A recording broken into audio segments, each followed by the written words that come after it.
Hey there friends, in this video I'm going to be showing you how to turn off Claude data training.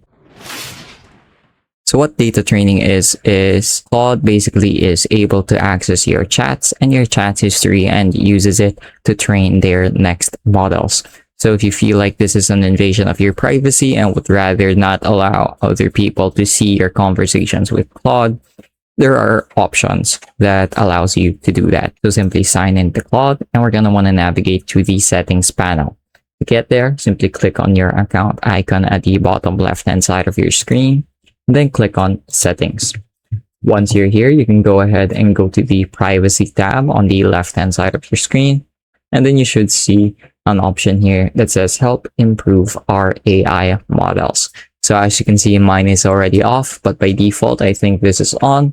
If it's on, you can go ahead and click this and it should toggle off. That's pretty much it. Pretty quick and pretty easy. All it takes is a few clicks and some simple menu navigation. That's it for this video. I hope I was able to teach you something new and something useful. And as always, thank you for watching.